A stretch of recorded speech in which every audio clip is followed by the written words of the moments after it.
Chapters 1221 Love Comes, 1222 Current Generation, 1223 Entering the Goo Formation Openly, 1224 White Rabbit Seduction, 1/2, Chapter Start, Chapter 1221 प्यार आ रहा है। ये सुनकर कि उसका भाई उसके लिए ट्रेजरी से इमॉर्टल गू लेने का इंतजाम कर रहा है, फैंग युआन मुस्कुराया। उसकी बात करें तो उसके पास इमॉर्टल गू की कोई कमी नहीं थी।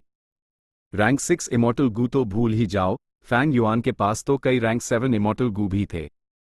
और रैंक 8 की बात करें तो फैंग युआन के पास attitude Gu, years flow like water immortal Gu और विजडम स्वॉर्ड इमॉर्टल गू थे। अभी सबसे इंपॉर्टेंट था एटीट्यूड गू। विजडम स्वॉर्ड इमॉर्टल गू के लिए रैंक 8 इमॉर्टल एसेंस की जरूरत थी, जबकि ईयर्स फ्लो लाइक वाटर का एक बहुत बड़ा ड्रॉबैक था कि वो इमेमोरियल ईयर बीस्ट को अट्रैक्ट करता था। लेकिन नंबर्स के हिसाब से फैंग युआन के पास वू योंग से ज्यादा रैंक 8 इमॉर्टल गू थे। उसके पास तो रैंक 9 विजडम गू भी था। हालांकि सच पूछो तो विजडम गू फैंग युआन का नहीं था। वू क्लैन की ट्रेजरी के अंदर वकाई में बहुत सारे काम के या पावरफुल इमॉर्टल गू द, और इस बात का पूरा चांस था कि बहुत से इमॉर्टल गू फैंग युआन की जरूरतों के हिसाब से परफेक्ट थे। लेकिन दिल ही दिल में फैंग युआन साफ साफ जानता था इस मोड़ पर एक चीज थी जिसकी उससे सबसे ज्यादा जरूरत थी, ड्रीम रेल्म।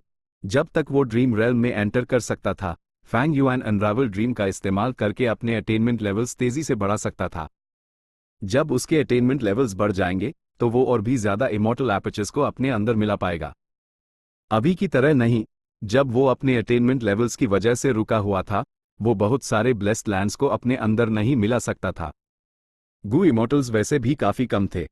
एक रीजन में सिर्फ कुछ 100 गू इमॉर्टल्स होते द, उनमें से ज्यादातर रैंक 6 के द, कुछ रैंक 7 के और रैंक 8 गू इमॉर्टल्स आमतौर पर टॉप पर बैठे होते थे। इन गू इमॉर्टल्स में से फैंग युआन सिर्फ कुछ रैंक 6 और 7 के इमॉर्टल एपर्चर्स को हाई अपने अंदर मिला सकता था, और उनमें से भी सिर्फ उन्हें जिनके लिए उसके पास औकात के अटेनमेंट लेवल्स थे। वो सेंट्रल कॉन्टिनेंट तो जा नहीं सकता था, और बाकी 4 रीजन्स में बहुत से ऐसे गू इमॉर्टल्स द जिन्हें फैंग युआन हाथ भी नहीं लगा सकता था, जैसे वो जिनके रैंक 8 गू इमॉर्टल्स से गहरे रिश्ते द, या जिन्हें ढूंढना मुश्किल था, या फिर फंग जियोगे और शीले जैसे लोग। इसलिए आखिर में देखा जाए तो फैंग युआन के पास अपने अंदर मिलाने के लिए बहुत ज्यादा इमॉर्टल एपर्चर्स द हाई नहीं। पहले वो बहुत सारे एनेक्स कर पाया और अपना कल्टिवेशन लेवल बढ़ा पाया। एक तरफ तो यह फैंग युआन की अपनी जमा पूंजी थी, उसने बहुत से गू इमॉर्टल्स को मारा था और बहुत सारी इन्फॉर्मेशन हासिल की थी। लेकिन दूसरी तरफ फैंग युआन की किस्मत भी काफी अच्छी थी। सभी अलग अलग पाथ्स में अपने अटेनमेंट लेवल्स बढ़ाने के फैंग युआन के लिए बहुत बड़े फायदे थे। इससे उसके चॉइसेस की रंगें जबरदस्त तरीके से बढ़ जाती थी। वो और भी ज्यादा इमॉर्टल एपर्चर्स को अपने अंदर मिला पाता। पहले मैंने इमॉर्टल एपर्चर्स को अनेक्स किया और अपना कल्टिवेशन लेवल रैंक 6 से 7 तक बढ़ाया। लेकिन रैंक 7 पर पहुंचने के बाद रैंक 6 इमॉर्टल एपर्चर्स को अनेक्स करके कैलामिटीज और ट्रिब्यूलेशन से बचने का असर बहुत कम हो गया है। मेरा कल्टिवेशन लेवल अब धीरे धीरे ही बढ़ेगा, इससे बचा नहीं जा सकता। लेकिन अलग अलग पाथ्स में अपने अटेनमेंट लेवल्स बढ़ाने के बाद मेरा रैंक 7 कल्टिवेशन लेवल फिर से तेजी से बढ़ना शुरू हो जाएगा। स्पीड पहले जितनी तेज तो नहीं होगी। आखिरकार रैंक 7 इमॉर्टल एपर्चर्स बहुत रेयर होते हैं, लेकिन नॉर्मल कल्टिवेशन के कंपैरिजन में ये फिर भी हद से ज्यादा शॉकिंग होगा। ऑफ कोर्स फैंग युआन एसल स्पीड का अंदाजा नहीं लगा सकता था, क्योंकि यह सिचुएशन पर डिपेंड करता था। अगर वो किस्मत वाला रहा तो वो एक साथ बहुत से रैंक 7 ब्लेस्ड लैंड्स को अनेक्स कर पाएगा।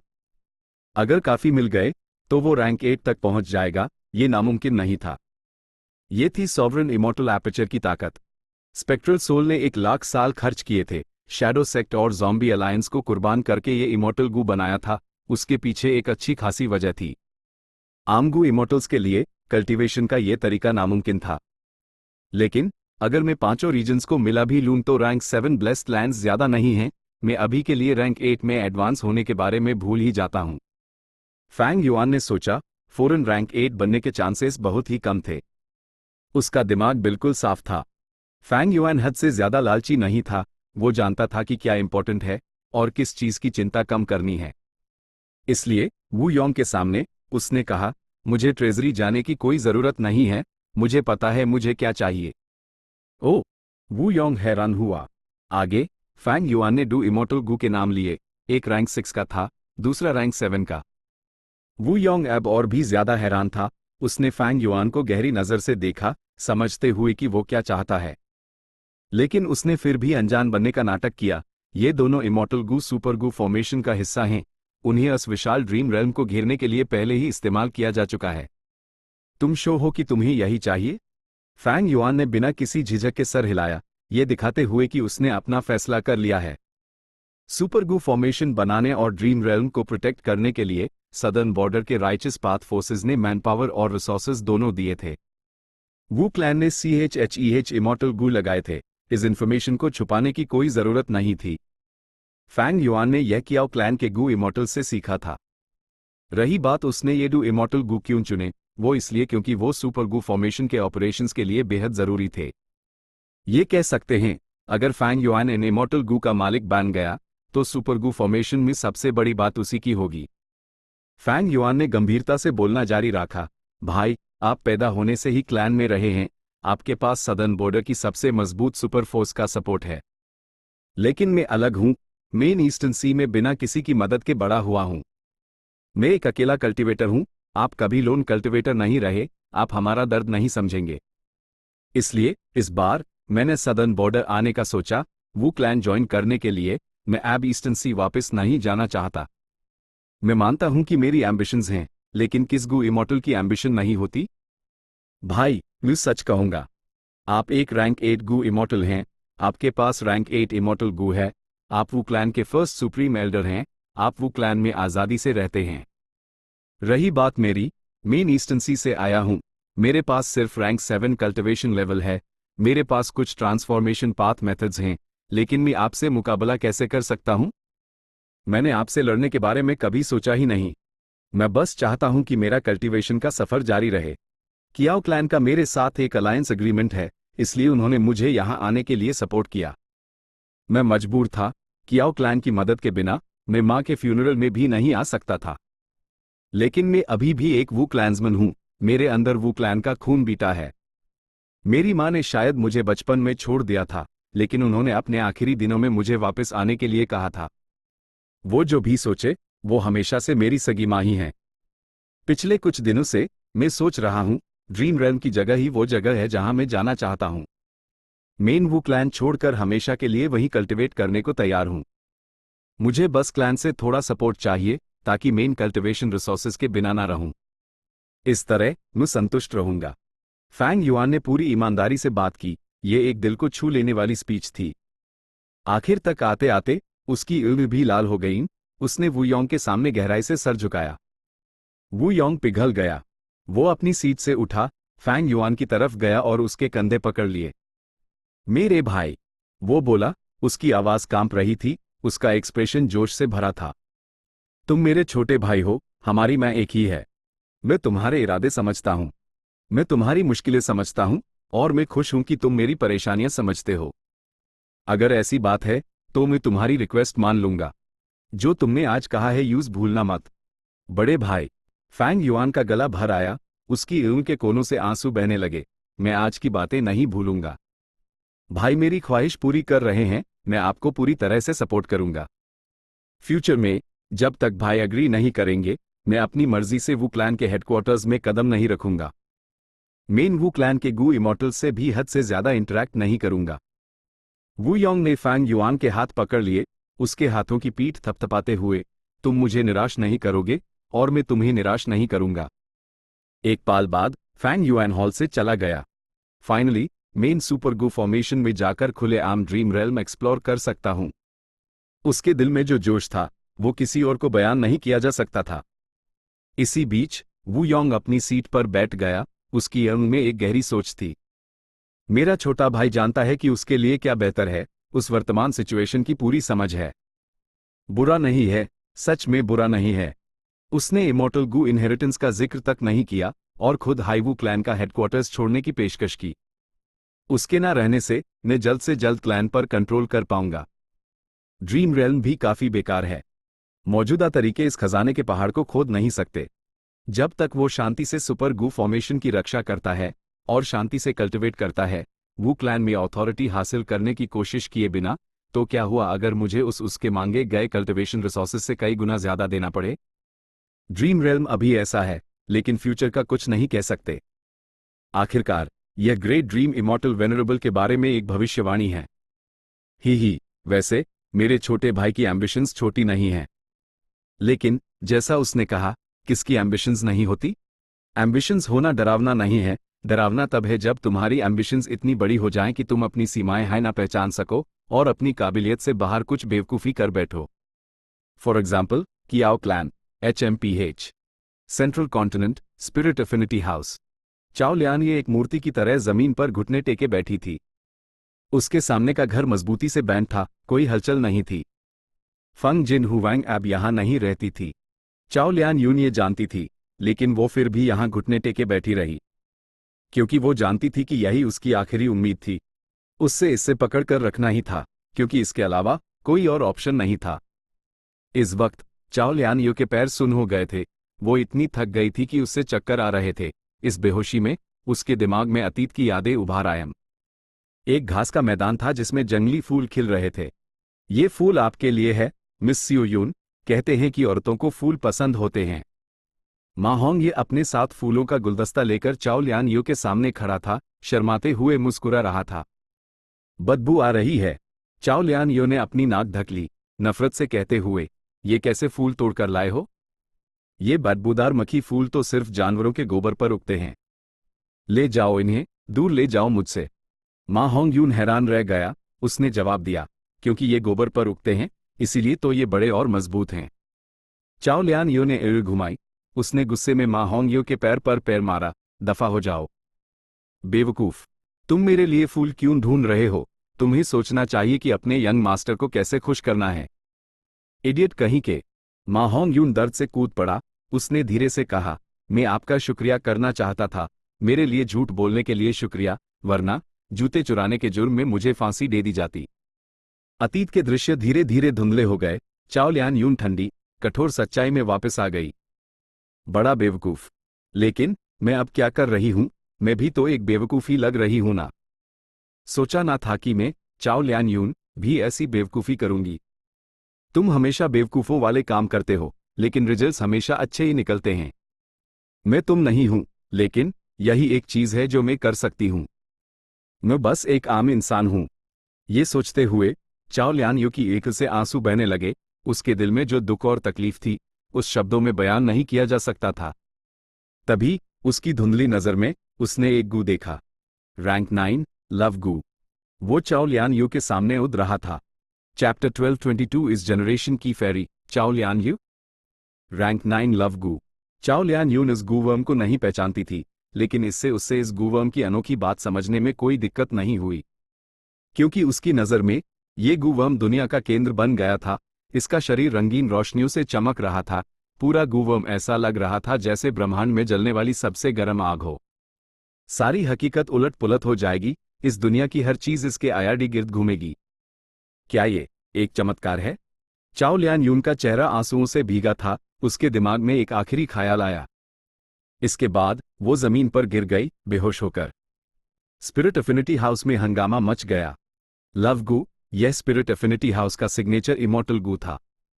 वो अपनी आराम करने की जगह से उड़कर चाओ लियान यू के पास आ गया था। सबसे इंपॉर्टेंट बात, जब चाओ लियान यू बेहोश थी, वो उठकर नहीं गया, बल्कि उसके कंधे पर बैठा रहा। अस रात स्पिरिट एफिनिटी हाउस ने सेक्ट के सभी गू इमॉर्टल्स को वापस बुलाया। इस मामले पर चर्चा करने के लिए एक इमरजेंसी मीटिंग रखी। स्पिरिट एफिनिटी हाउस के first supreme Elder, second supreme Elder और थर्ड सुप्रीम एल्डर फंग जियोगे, फेरी बाइकिंग, जू हाओ, ली जून यंग और बाकी सब इकट्ठा हुए। द इमॉर्टल्स की औरज आपस में मिल रही थी। स्पिरिट एफिनिटी हाउस के सबसे ज्यादा गू इमॉर्टल्स सैकड़ों सालों में पहली बार एक साथ इकट्ठा हुए थे। सब लोग, हम सेक्ट के नियम जानते हैं। ए फ्लैट जब लव गू ने चाओ लियान यू को स्वीकार कर लिया है, तो वो सेक्ट की इस जनरेशन की फेरी है। जू हाओ ने बिना किसी एक्सप्रेशन के कहा, लेकिन उसके टोन में छिपी खुशी साफ महसूस हो रही थी। इस वक्त उसने चाओ लियान यू को सलाह दी थी। वो बस फंग जिन हुआन को टारगेट करने और उसकी रेपुटेशन खराब करने की कोशिश कर रहा था, ताकि चाओ लियान यू की अपनी प्रेस्टीज बढ़ सके। उसने नहीं सोचा था कि चाओ लियान यू इतनी जिद्दी निकलेगी, बिना हार माने वहां घुटने टेके बैठे रहेगी। जू हाओ इस बारे में लाचार था। उसने चाओ लियान यो को पाला पोसा और यूज फंग जिन हुआंग से निपटने के लिए एक मोहरे की तरह इस्तेमाल किया। उसका असली मकसद फंग जिन हुआंग के पिता फंग जिउगे पर हमला करना था। जहां लोग आपस में मिलते जुलते हैं, वहां आंतरिक और बाहरी झगड़े होते ही हैं। जब एक ऑर्गेनाइजेशन बड़ी होती है तो उसमें बहुत से गुट बन जाते हैं। अभी फंग जिउगे के नेतृत्व वाला फंग फैक्शन स्पिरिट एफिनिटी हाउस में सबसे ज्यादा अथॉरिटी रखता था। जू हाओ, ली जून यंग और बाकी सब फंग फैक्शन द्वारा दबाए जा रहे थे, अपना सर उठाने में असमर्थ थे। शुक्र है, स्पिरिट एफिनिटी हाउस के डू रैंक 8 गु इमॉर्टल्स, फर्स्ट सुप्रीम एल्डर और सेकंड सुप्रीम एल्डर निष्पक्ष थे। वो किसी का पक्ष नहीं लेते द, सिर्फ स्पिरिट एफिनिटी हाउस के फायदे को देखते द। इससे जू हाओ और ली जून यिंग फंग फैक्शन की ताकत के बावजूद सेक्ट की कोर अथॉरिटी का हिस्सा बने रहे। चाओ लियान यू घुटने टेके फंग जिन हुआंग से भीख मांग रही थी। ज्यादातर लोग मामले की सतह ही देख सकते थे, सिर्फ कुछ ही समझते थे कि ये स्पिरिट एफिनिटी हाउस में एक पॉलिटिकल विवाद था। चाओ लियान ये सिर्फ एक मॉर्टल थी, लेकिन थीविंग हेवन ट्रू इनहेरिटेंस हासिल करने के बाद वो स्पिरिट एफिनिटी हाउस की फेरी के पैड के लिए फंग जिन हुआंग से मुकाबला करने के लायक हो गई थी। जू हाओ ने चाओ लियान यू को अपना पॉलिटिकल टूल बना लिया। शुरू में जू हाओ सोच रहा था कि वो चाओ लियान यू को और घुटने टेकने नहीं दे सकता। उसकी राय में एक पॉलिटिकल परफॉर्मेंस के तौर पर यह काफी था। अगर चाओ लियान यू घुटने टेकना जारी रखती तो वो एक बेवकूफ की तरह लगती, उससे कोई फायदा नहीं होता। लेकिन कुछ घंटे पहले जब जू हाओ ने सुना कि लव गु अपनी मर्जी से चाओ लियान यू के पास रुक गया है, तो वो डांग रह गया। अपने भारी सदमे के बाद उसने बेहद खुशी महसूस की। उसने तेजी से महसूस किया कि यह भगवान का भेजा हुआ मौका था। यह तोहफा बहुत कीमती था। वो खुशी से बेहोश होते होते बचा। यह एक अविश्वसनीय रूप से दुर्लभ मौका था। उससे इस मौके का इस्तेमाल करके चाओ लियान यू को स्पिरिट एफिनिटी हाउस की फेरी बनाना हाई था। फिर इस आधार पर वो फंग फैक्शन के खिलाफ पलटवार करेगा। ये जू हाओ के लिए सेक्ट में एक अभूतपूर्व अवसर था। जब तक वो इस मौके का फायदा उठा लेता, सेक्ट में उसका भविष्य बेहतरी के लिए नाटकीय रूप से बदल जाता। जू हाओ को इसमें कोई शक नहीं था, इसलिए वो सबसे पहले खड़ा हुआ और चाओ लियान यू को इस पद के लिए सपोर्ट किया ताकि वो स्पिरिट एफिनिटी हाउस की इस जनरेशन की फेरी बांध सके। वो बोला, हमारे सेक्ट के नियम साफ हैं। फेरीज को चुनते वक्त पहले हम आम लोगों की सुनते हैं, फिर हम काबिलियत देखते हैं और आखिर में हम बड़े लोगों की पसंद देखते हैं। मतलब था, वो पहले देखेंगे कि सेक्ट के लोग क्या सोचते हैं, फिर पार्टिसिपेंट की काबिलियत और प्रतिभा देखेंगे और आखिर में यह इस बात पर निर्भर करेगा कि कौन बड़े गु इमॉर्टल्स की पसंद के ज्यादा अनुकूल है।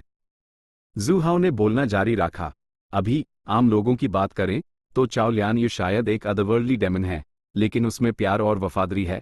अपने प्रेमी को बचाने के लिए वो अपनी प्रतिद्वंदी के सामने घुटनों पर बैठ गई। पूरा सेक्ट उसके चरित्र के बारे में जानता है और काबिलियत की बात करें तो वो इम्पोर्टेंट नहीं है। जब तक हम चाहें, हम एक मोर्टल की काबिलियत आसानी से बढ़ा सकते हैं। मुझे विश्वास है कि सबने नॉर्दर्न प्लेन्स में उसके अनुभवों के बारे में सुना होगा। वो प्रतिभा के मामले में एक एलिट है। और आखिर में सबकी पसंद। मैं चाओ लियान यू को बहुत मान्यता देता हूं। मैं हमारी फेरी बनने में उसके प्रति अपना समर्थन व्यक्त करता हूं। मैं सहमत हूं, जू हाओ ने जैसे ही ये कहा, ली जून यंग ने जोड़ दिया। वो जू हाओ की पत्नी थी, इस मामले में उनकी राय एक ही थी। ये अजीब नहीं था, लेकिन आगे का दृश्य दूसरों के लिए चौंकाने वाला था। मैं जू हाओ से सहमत हूं। मैं जू हाओ के नजरिए को मानता हूं। जब लव गु ने हाई चाओ लियान यू को स्वीकार कर लिया है, तो मुझे और क्या कहना है। एक ही झटके में 5 से CHEH गु इमॉर्टल्स ने जू हाओ की बातों से सहमति जताई। फेरी बाइकिंग से और बर्दाश्त नहीं हुआ। उससे लगा, ऐसा लग रहा था कि यहां सब जू हाओ से सहमत द। उन्हें लगता था कि स्पिरिट एफिनिटी हाउस की फेरी का पैड चाओ लियान यू को जाना चाहिए। फेरी बाइकिंग स्पिरिट एफिनिटी हाउस की एक गु इमॉर्टल थी, लेकिन उससे भी ज्यादा वो फंग जिन हुआंग की मां थी। स्पिरिट एफिनिटी हाउस में फेरी का पद बहुत खास था। वो कल्टिवेशन का वो बीज थी जिसे पूरे स्पिरिट एफिनिटी हाउस ने चुना था, यहां तक कि मॉर्टल्स भी चयन प्रक्रिया का हिस्सा थे। इसके बाद वो यूएस पर भारी निवेश करते और यूज इमॉर्टल बनने के लिए तैयार करते।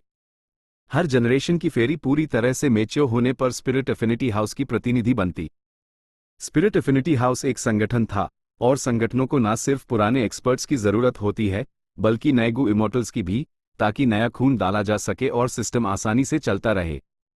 फेरी बाइकिंग खुद स्पिरिट एफिनिटी हाउस की एक फेरी थी। उसने खुद अनुभव किया था कि पूरे सेक्ट का कल्टीवेशन में सपोर्ट मिलना कैसा होता है। बेशक फंग ज्यूगे और बाइकिंग दोनों गु इमॉर्टल्स दी और अपनी बेटी फंग जिन हुआंग को उसके इमॉर्टल असेंशन के लिए आसानी से फंड कर सकते थे, लेकिन इस तरह का सपोर्ट पूरे सेक्ट की फंडिंग के सामने फीका था। फेरी बाइकिंग अपनी बेटी को हारते हुए नहीं देखना चाहती थी, लेकिन वो गहरी समझ रखती थी अभी सिचुएशन उसके लिए बहुत प्रतिकूल थी, क्योंकि सेक्ट के नियम एक फेरी को चुनते वक्त आम लोगों की सुनने, काबिलियत देखने और बड़े लोगों की पसंद के अलावा एक इम्पॉर्टेंट हिस्सा और भी था।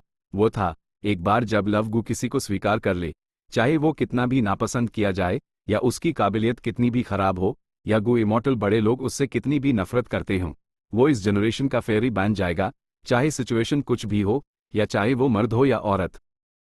इस नियम की वजह से जू हाओ के बोलने के बाद उससे बहुत से गु इमॉर्टल्स का समर्थन मिला, उन्होंने अपना सपोर्ट जताया। असल में जू हाओ की अपनी पॉलिटिकल ताकत मजबूत नहीं थी, आमतौर पर उससे इतना सपोर्ट नहीं मिलता। बेशक सेक्ट के नियम ऐसे हैं, लेकिन ये एक निराशाजनक सिचुएशन नहीं है, क्योंकि हमारे सेक्ट के इतिहास में एक ऐसी फेरी थी जिसे इस नियम के कारण प्रमोट किया गया था, और आखिर में वो फेरी बाइकिंग ने ये सोचा और बोलने ही वाली थी, लेकिन तभी फंग ज्यूगे ने उसके हाथ पर धीरे से दबाव डाला। इतनी जल्दी मत करो, मुझे पता है तुम मो याओ का जिक्र करना चाहती हो, है ना? उस वक्त वो सिर्फ एक इनकमान स्लेव थी, लेकिन उससे लव गु की स्वीकृति मिली और पूरे सेक्ट ने यूज गु इमॉर्टल बनने के लिए फंड किया और उसने बुकिंग को सुधारने में भी कामयाबी हासिल की। लेकिन आखिर में उसने सेक्ट को धोखा दिया, उसने हेवनली कोर्ट की अवज्ञा की। फंग ज्यूगे ने ट्रांसमिट किया। फेरी बाइकिंग ने सर हिलाया, उस चुपके से जवाब दिया, हाँ, यही हुआंग की एकमात्र उम्मीद है। जब तक हम इस पॉइंट का इस्तेमाल करते हैं और बहस जारी रखते हैं, फंग फैक्शन की ताकत का इस्तेमाल करके हम शायद सेक्ट को ये नियम बदलने पर मजबूर कर सकते हैं। आखिरकार नियम लोगों द्वारा ही बनाए जाते हैं, है ना? यह सेक्ट का नियम अजीब है, लेकिन फंग ज्यूगे ने अपना सर हिला दिया। उसने फेरी बाइकिंग के आइडिया को रिजेक्ट कर दिया। जू हाओ एक विजडम पाथ गु इमॉर्टल है, उसने अपनी पहली स्पीच में सेक्ट के नियमों का जिक्र क्यों नहीं किया? उसने सिर्फ पहली 3 शर्तों के बारे में बात की, और लगता है कि वो इस सेक्ट के नियम को भूल गया जो उसके लिए सबसे ज्यादा फायदेमंद था। फेरी बाइकिंग थोड़ी हैरान हुई। फंग ज्यूगे ने जारी रखा, ये उसकी साजिश है, उसका जाल। अगर तुम इस बारे में बात करोगी तो तुम उसके प्लॉट में फंस जाओगी। भले हाइबो किंग और मो याओ ने ऐसी सिचुएशन पैदा की थी, सेक्ट के नियम नहीं बदले।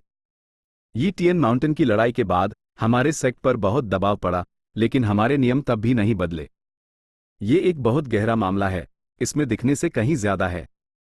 अगर तुम फंग फैक्शन की ताकत का इस्तेमाल करके इससे बेवकूफ़ी से चैलेंज करना चाहती हो, इस नियम को बदलना चाहती हो, तो हम बुरी तरह हारेंगे। हमें भारी नुकसान होगा, जबकि जू हाओ बिल्कुल ठीक ठाक रहेगा, यही वो देखना चाहता है। फेरी बाइकिंग के शरीर से ठंडा पसीना निकल आया। वे जल्दबाजी कर रही थी। वो जल्दी से शांत हो गई। थोड़ी देर बाद उसने सोचा कि उसने ऐसी गलती क्यों की, क्योंकि इसमें हुआंग शामिल थी। वे प्यार के कारण कंफ्यूज हो गई। नहीं, एक और कारण है। मेन रैंक 7 गु इमॉर्टल बैन गई और रैंक 7 इमॉर्टल गु हासिल किया। पहले के मुकाबले मेन ओवर कॉन्फिडेंट थी, क्योंकि मेन राइचस पाथ में हूं, बैटल स्ट्रेंथ हाई सब कुछ नहीं है। अगर हबी ने आज मुझे याद नहीं दिलाया होता तो मैं एक बहुत बड़ी गलती कर बैठती। ये सोचते हुए फेरी बाइकिंग ने अनजाने में फंग ज्यूगे की तरफ देखा। उससे एक मजबूत सुरक्षा की भावना महसूस हुई। भले हाई फंग ज्यूगे डिमोनिक पाथ से था, इतने सालों में उसने अपनी काबिलियत दिखाई थी। सेक्ट में रहने के लिए सिर्फ बैटल स्ट्रेंथ हाई नहीं चाहिए, उसकी पॉलिटिकल काबिलियत भी उससे कहीं बेहतर थी, वरना उसके फंग फैक्शन की आज इतनी शान कैसे होती? जब तुम जू हाओ के जाल को बेनकाब कर सकते हो, तो मैं ये मामला तुम्हें सौंपती हूं। फेरी बाइकिंग ने चुपके से ट्रांसमिट किया, उसके टोन में मीठा स्नेह था। फंग ज्यूगे ने कड़वाहट से मुस्कुराया। इस मामले में मेन इंटरफेयर नहीं करने वाला, क्योंकि इंटरफेयर करने का कोई फायदा नहीं है। तुम्हारा क्या मतलब है? फेरी बाइकिंग हैरान थी। फंग ज्यूगे कुछ नहीं बोला, उसने आसमान की तरफ देखा। वो जाल में नहीं फंसा। जू हाओ शुरू में किसी के कूदने का इंतजार कर रहा था, लेकिन किसी ने उसकी बातों पर आपत्ति नहीं जताई, यहां तक कि फंग ज्यूगे भी चुप था। उससे अफसोस हुआ, लेकिन उसने जल्दी से अपने विचार समेटे, अंदर से आत्मविश्वासी महसूस करते हुए, भूल जाओ। जब किसी ने आपत्ति नहीं जताई तो ये मामला तय हो गया। लेकिन फर्स्ट सुप्रीम एल्डर ने अचानक कहा, मैंने सबके रुख को समझ लिया है। लेकिन चाओ लियान यू की बैकग्राउंड खास है, वो एक अदरवर्ल्डली डेमन है। मैं हमारी चर्चा का नतीजा बड़े लोगों को रिपोर्ट करूंगा, वो खुद फैसला करेंगे। क्या? जू हाओ पूरी तरह से हक्का बक्का रह गया। चैप्टर 1223 गू फॉर्मेशन में खुले आम दाखिल होना सदर्न बॉर्डर। यी टियन माउंटेन के अवशेष। लॉर्ड वू यी है, इस तरफ आइए प्लीज। वुअन ने झुककर रास्ता दिखाते हुए कहा। फैंग युआन ने सर हिलाया, उसके सामने सुपर गू फॉर्मेशन में एक प्रवेश द्वार खुल गया। प्लीज लॉर्ड, आप पहले अंदर जाइए। वुअन ने रास्ता देते हुए स्नेह से मुस्कुराकर कहा। वो ये है कि पहचान अब सदर्न बॉर्डर के गू इमॉर्टल दुनिया में लगभग सबको पता चल चुकी थी। फैंग युआन सीधे यहां आया और सुपर ड्रीम रेल्म के लिए वू क्लैन का पर्सन इंचार्ज बन गया। वुअन, जिसके पास सिर्फ रैंक 6 कल्टिवेशन लेवल था, उसका सीधा अधीनस्थ था, उसकी चापलूसी करनी ही थी। फैंग युआन ने अभी तक रोल संभाला भी नहीं था, लेकिन वुअन पहले हाई सुपर गू फॉर्मेशन से बाहर उड़कर आ गया था। 100 दूर एक पहाड़ पर 2 दिन और 2 रात रुका, सिर्फ फैंग युआन के आने पर उसका स्वागत करने के लिए। जब उसने फैंग युआन को देखा तो वो तुरंत झुक गया और एक मक्खी की तरह फैंग युआन से चिपक गया। उससे जो भी पूछा गया, उसने अपनी पूरी सहमता से जवाब दिया।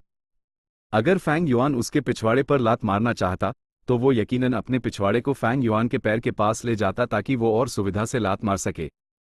लेकिन ठीक इसी वजह से उसने फैंग युआन को यहां अलग अलग क्लान्स के सभी गू इमॉर्टल्स जो सुपर गू फॉर्मेशन की रक्षा कर रहे थे और साथ ही वर्तमान सिचुएशन की अच्छी समझ दी।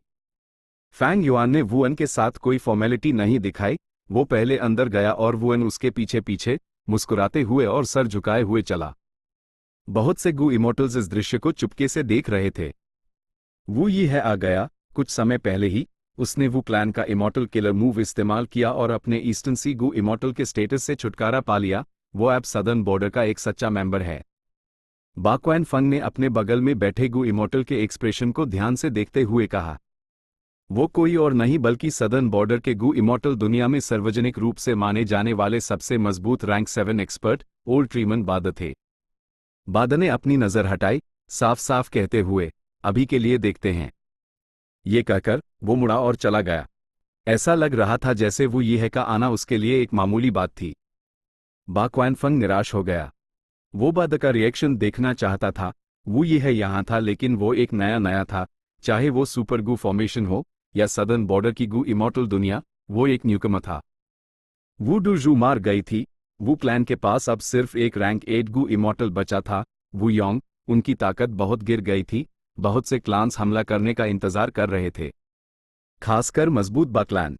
अतीत में जब वो क्लैन मजबूत था, बाक्वान फंग के पास इसके बारे में बहुत से विचार थे। ए फ्लैट जब वो क्लैन का एक रैंक 8 गू इमॉर्टल मार चुका था और एक नया वो ये है यहां था, तो उसके मन में अनिवार्य रूप से यूज दबाने के कुछ ख्याल आए ताकि वो अपनी फ्रस्ट्रेशन निकाल सके। दुर्भाग्य से बाद ने कहा कि वो अभी के लिए देखेंगे। आखिरकार वो ये है कि ताकत और तरीकों के बारे में कोई नहीं जानता था। बाद एक भरोसेमंद और अनुभवी पुराना खिलाड़ी था।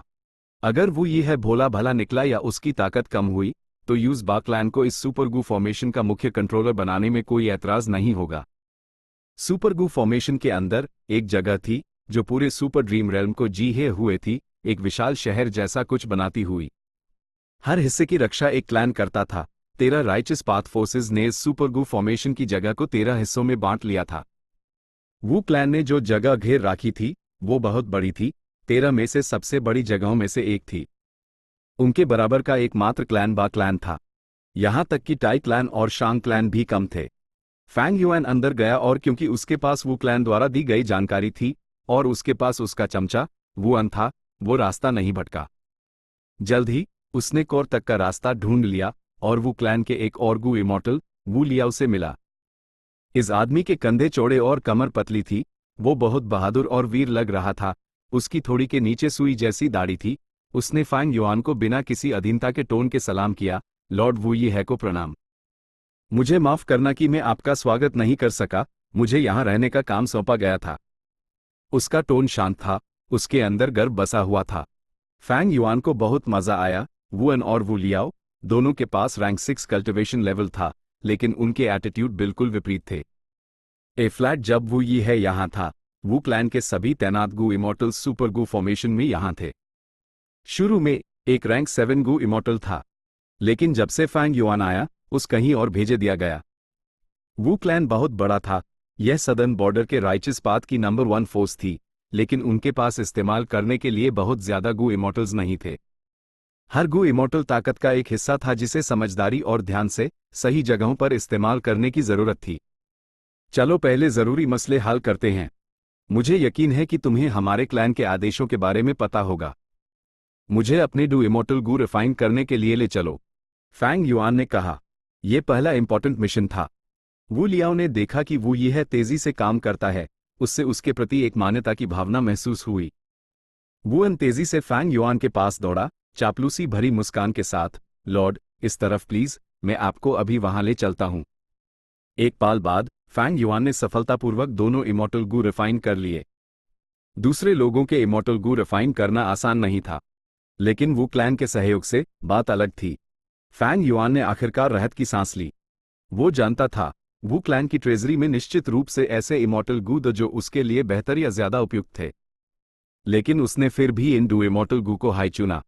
उसने ऐसा इसलिए किया क्योंकि उसके अपने विचार थे। इन डू इमॉर्टल गू के साथ फैंग युआन इस सुपर गू फॉर्मेशन में अपनी जड़ें जमा सकता था। आज से अगर वू क्लैन फैंग युआन को हटाना भी चाहे तो उन्हें इस बात पर गौर करना होगा। यह सुपर गू फॉर्मेशन पहले ही स्थापित हो चुका था, हर इमॉर्टल गू मजबूती से जुदा हुआ था, एक को भी बदलने से इस पर बुरा असर पड़ता। हर क्लैन द्वारा नियंत्रित हर इमॉर्टल गू भी यूएस क्लैन द्वारा विशाल ड्रीम रेल्म में किया गया निवेश था। यह इस जगह पर संबंधित क्लान्स की शक्ति और अधिकार के वितरण को प्रभावित करता था। लॉर्ड, मैंने आपके लिए कुछ डिनर तैयार किया है। फैंग युआन के इमॉर्टल गू रिफाइन करने के बाद वुअन तेजी से आया और उससे यह अधीनता से कहा। फैंग युआन का चेहरा भावहीन था, उसने एक हम से जवाब दिया। वुअन अचानक ऐसा लगा जैसे उसने कोई स्वर्गीय संगीत सुन लिया हो। उसने खुशी से रास्ता दिखाया। लॉर्ड, इस तरफ प्लीज। वू लियाओ ने ठंडी सांस भरी, अपनी एड़ी में तिरस्कार दिखाते हुए। यूज वुअन की चापलूसी पसंद नहीं थी, लेकिन फैंग युआन ने कहा, वू लियाओ, हमारे साथ आओ, मुझे तुम दोनों से कुछ पूछना है। जी लॉर्ड, वू लियाओ ने सम्मान से जवाब दिया। भोज वकाई में बुरा नहीं था, खाना और शराब बहुत SWA डिश थे। फैंग युआन मुख्य सीट पर बैठा जबकि वुअन और वू लियाओ उसके दाएं और बाएं बैठे। फैंग युआन जानता था कि पक्षपात और गलत जानकारी की संभावना थी, वो सिर्फ वुअन की बातों पर विश्वास नहीं कर सकता था। इसलिए भोज के दौरान उसने उन दोनों से बहुत से सवाल पूछे। वुअन और वू लियाओ ने सम्मान से जवाब दिया। भोज के बाद फैंग युआन को सुपर गू फॉर्मेशन की सिचुएशन की और भी साफ समझ आ गई, उसके दिमाग में एक जीवंत तस्वीर बन गई। फैंग युआन के प्लान में आगे एक लंबे समय तक वो यहां चुपके से कल्टिवेट करने वाला था।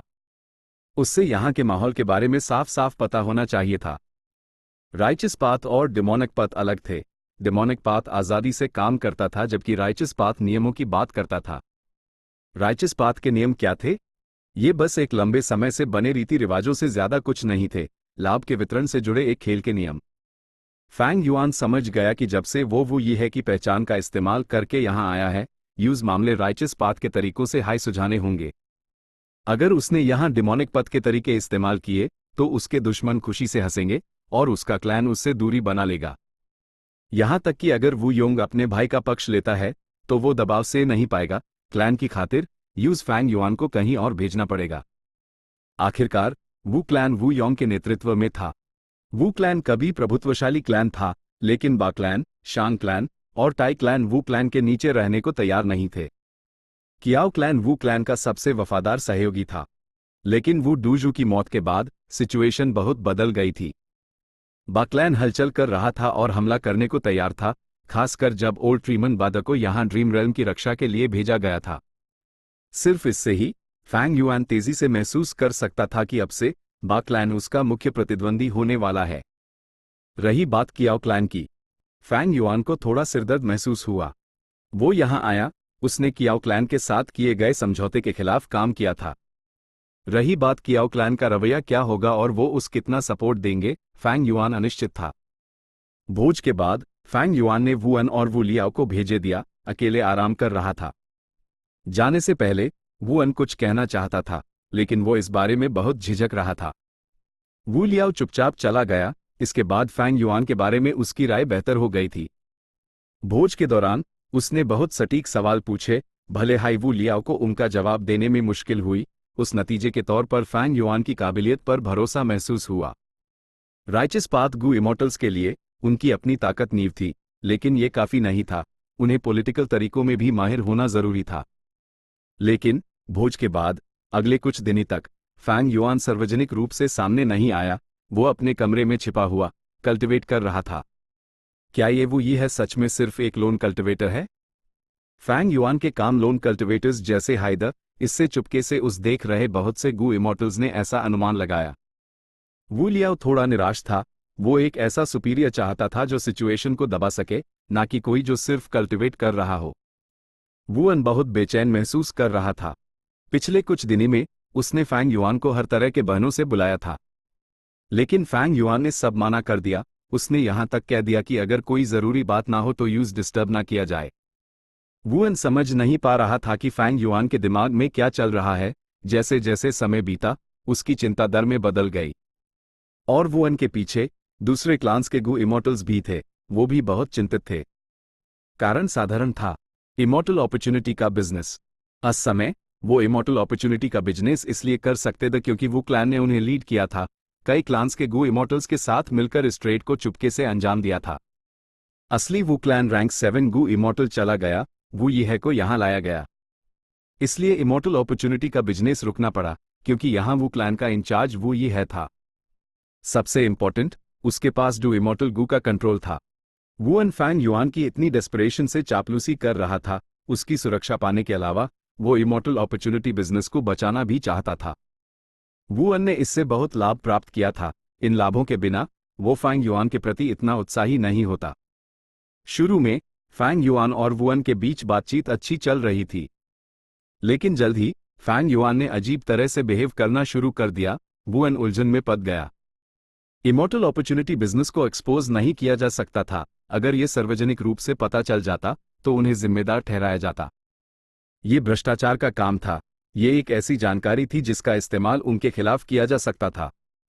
फैंग युआन को इसमें घसीट बिना वुअन बेचैन महसूस कर रहा था। अपने दांत पीसते हुए उसने एक रिस्क लेने का फैसला किया। चैप्टर 1224 सफेद खरगोश का जाल 1/2। ये दासी लॉर्ड वू यीहे को प्रणाम करती है। फीमेल गू इमोर्टल फैंग युआन के कदमों में घुटनों के बाल बैठ गई।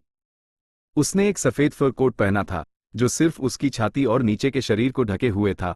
उसकी बर्फ जैसी सफेद त्वचा का एक बड़ा हिस्सा दिख रहा था। उसके कान खरगोश के कानों जैसे थे। उसकी ऊन रूबीज की तरह लाल थी। उसकी नाक छोटी और नाजुक थी। उसका रूप बेहद प्यारा था। सुंदरता के मामले में वो सिर्फ शांग शिनसियाई और फंग जिन हुआंग से हाई कम थी। इस वक्त यह फीमेल इमोर्टल जमीन पर घुटनों के बाल बैठी थी। उसका माथा फर्श को छू रहा था। उसकी भारी छाती फर्श से दब रही थी, जिससे उसके आकार में बदलाव आ रहा था। और उसके कूल्हे आसमान में ऊंचे उठे हुए लोगों का ध्यान अपनी तरफ खींच रहे थे। वो कोई और नहीं बल्कि लेडी व्हाइट रैबिट थी। अभी वो पवित्र लेकिन जंगली थी। वो क्यूट और शर्मिंदा थी, खासकर उसके अधीन रवैये के साथ। जब मर्द उस देखते तो उन्हें अपने नीचे कुछ उभरता हुआ महसूस होता। वो उस जोर से गले लगाना चाहते और उस कुछ प्यार देना चाहते। फैंग युआन को अजीब लग रहा था। कुछ समय पहले ही उसने इस औरत को गू इमोर्टल दुनिया की जानकारी के बदले कुछ कल्टिवेशन रिसोर्सेज ऑफर किए थे। और सोचो, अब ये औरत उसके कदमों में घुटनों के बाल बैठी थी, खुद को उसके हवाले कर रही थी जो भी वो करना चाहे। ये मुझे फंसाने की कोशिश है। इज़वुअन ने रिस्क लिया और मुझसे झूठ बोला, ये कहते हुए कि कोई इंपॉर्टेंट पर्सन मुझे मामले रिपोर्ट करना चाहता है। इस तरह लेडी व्हाइट रैबिट को मुझसे मिलने का मौका मिल गया। लगता है पिछले कुछ दिनों में मैं बहुत ज्यादा अकेलेपन में रहा। वो अब बेचैन हो रहे हैं। उन्होंने ये तरीका भी इस्तेमाल कर लिया। तरीका पुराना और घिसा पिता है, लेकिन बहुत असरदार है। फैंग युआन मुस्कुराया, अपनी सीट से उठकर धीरे धीरे लेडी व्हाइट रैबिट की तरफ चलने लगा। लेडी व्हाइट रैबिट का माथा कंक्रीट के फर्श से नहीं हटा। फैंग युआन की तेज नजरों से वो देख सकता था कि लेडी व्हाइट रैबिट कांप रही थी। वो नर्वस थी। फैंग युआन ने सोचा, उसने लेडी व्हाइट रैबिट से पहले बात की थी और अपने 500 साल के कल्टीवेशन से वो बता सकता था कि ये औरत एक शुद्ध लोन कल्टीवेटर थी।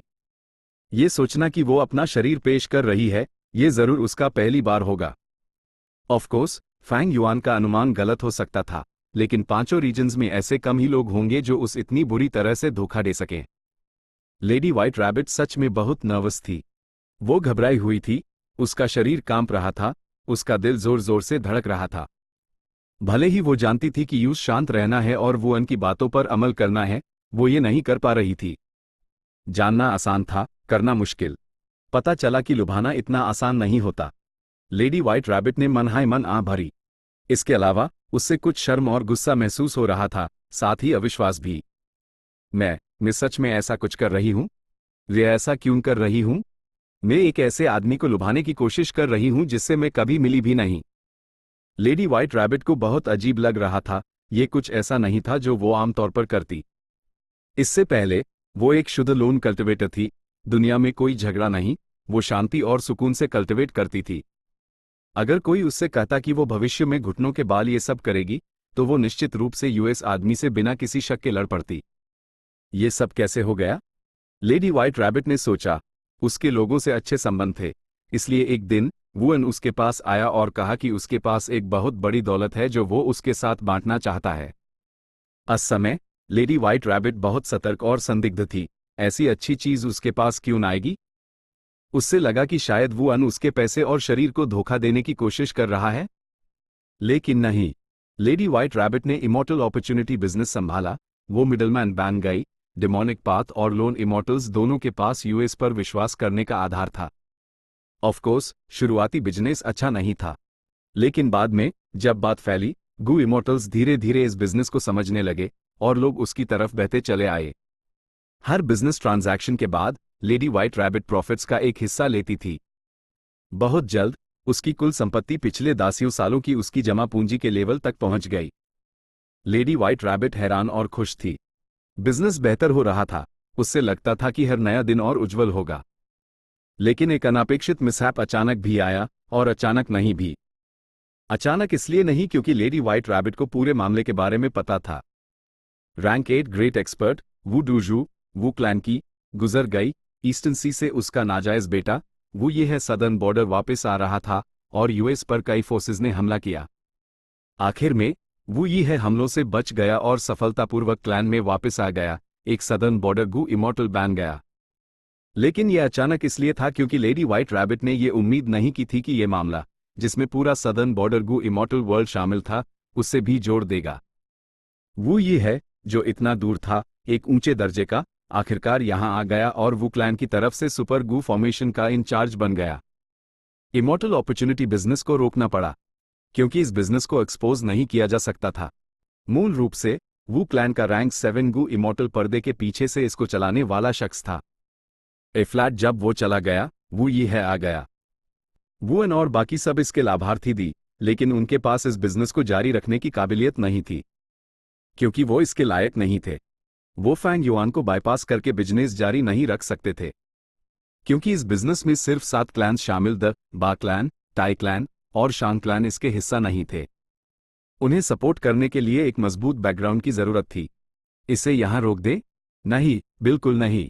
इमॉर्टल अपॉर्चुनिटी बिजनेस में शामिल सभी गू इमॉर्टल्स ने बड़े लाभ और फायदे अनुभव किए थे, वो अभी भी जारी रखना चाहते थे। इसलिए फैंग युआन को अपनी तरफ खींचना सबसे जरूरी मामला था। वुअन को यह जरूरी मिशन सौंपा गया था। वू लियाओ पर भरोसा नहीं किया जा सकता था। ये गू इमॉर्टल जवान लगता था, लेकिन वो बहुत परंपरावादी और नियमों का पक्का था।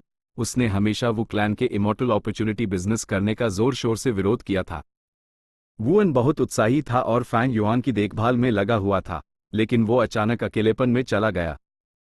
इसने वुअन और उसके साथ के गू इमॉर्टल्स को बेहद चिंतित कर दिया। डेमोनिक पाथ और लोन कल्टिवेटर्स की हालत ऐप खराब थी। अचानक वो ड्रीम रेल में प्रवेश और इंटरैक्ट नहीं कर सकते थे। इससे गू इमॉर्टल्स को लगा कि कुछ गड़बड़ है। क्या ये राइचस पाथ के लोग उनके कल्टिवेशन रिसोर्सेज लेकर अपना वादा नहीं निभा रहे थे? बड़ी संख्या में गू इमॉर्टल्स ने पहाड़ की चोटी पर मोर्टल गू हाउस को घेर लिया।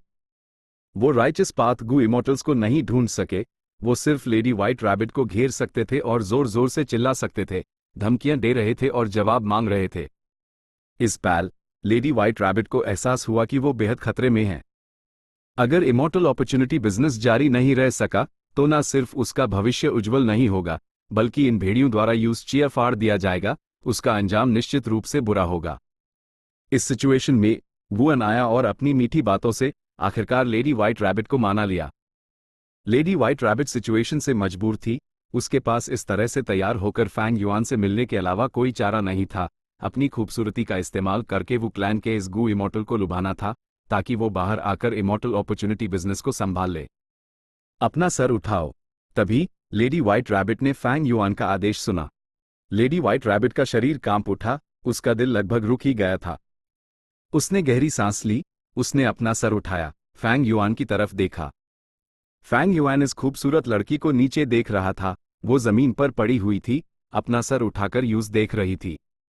उसकी ऊँख बड़ी और गोल थी, उसकी त्वचा उबल हुए अंडे की तरह सफेद थी और उसके होठ गुलाबी और नाजुक फूलों की तरह मुलायम, जिससे लोगों को उनका स्वाद चखने की इच्छा को रोकना नामुमकिन लगता, खासकर अंदर छिपी नाजुक गुलाबी जीभ। उसका स्वाद कैसा होगा? खड़ी हो जाओ। इस वक्त फैंग युआन बोला। लेडी व्हाइट रैबिट एक लकड़ी की कठपुतली की तरह आज्ञाकारी रूप से खड़ी हो गई। उसका शरीर नाजुक और भरा पूरा था, उसकी छाती मुश्किल से ही समेट पाई थी, लेकिन उसकी हाइट सिर्फ फैंग युआन के सीने के लेवल तक थी। वो पड़ोस की प्यारी बेटी जैसी लग रही थी। दोनों के बीच 5 मीटर से भी कम दूरी थी। लेडी व्हाइट रैबिट का दिल तेजी से धड़क रहा था, उसकी सांसें भारी थी, वो लगभग हौंफ रही थी। फिर उससे वुअन के निर्देश याद आए, उसने आगे बढ़कर फैंग युआन को गले लगा लिया। उसने अपनी मोती जैसी बाहों से फैंग युआन की कमर को लपेट लिया, एक लुभावने अंदाज में कहा, माँ, मालिक, प्लीज प्लीज इस दासी पर रहीम मत कीजिए। उसने ये कहते हुए हकलाया। वो शर्म और लज्जा से मर जाना चाहती थी। भले ही उसने कई सालों तक कल्टिवेट किया था, लेडी व्हाइट रैबिट अभी भी मर्द औरत के रिश्तों के बारे में बहुत अनजान थी। उसका एकमात्र मार्गदर्शन वुअन के सुझाव थे। व्हाइट रैबिट, ओ व्हाइट रैबिट, तुम ऐसे शर्मनाक शब्द कैसे कह सकती हो? तुमने सच में ये कह दिया? उसका चेहरा लाल हो गया था, वो अंदर ही अंदर खुद से ये पूछ रही थी। यूज विश्वास करना मुश्किल हो रहा था कि ये सच में वो ही थी। कहीं और, फैंग युआन के रहने की जगह के बाहर, वुअन अनिश्चित रूप से इधर उधर टहल रहा था। वो चिंतित था, वो इधर उधर चल रहा था और अपने हाथ मल रहा था, जो कभी कभी मुट्ठी बन जाते थे। समय समय पर वो चलना बैंड कर देता, मुड़कर मजबूती से बैंड दरवाजे को देखता, सोचता कि अंदर क्या हो सकता है। अगर इमॉर्टल अपॉर्चुनिटी बिजनेस रुक गया और फैंग युआन ने इसे संभालने से माना कर दिया, तो इसका मतलब होगा कि यूज ये आइडिया पसंद नहीं आया, वो इसे एक्सपोज कर देगा। ये बहुत संभव था। वो ये है बहुत जवान था और अभी अभी वो क्लैन में शामिल हुआ था।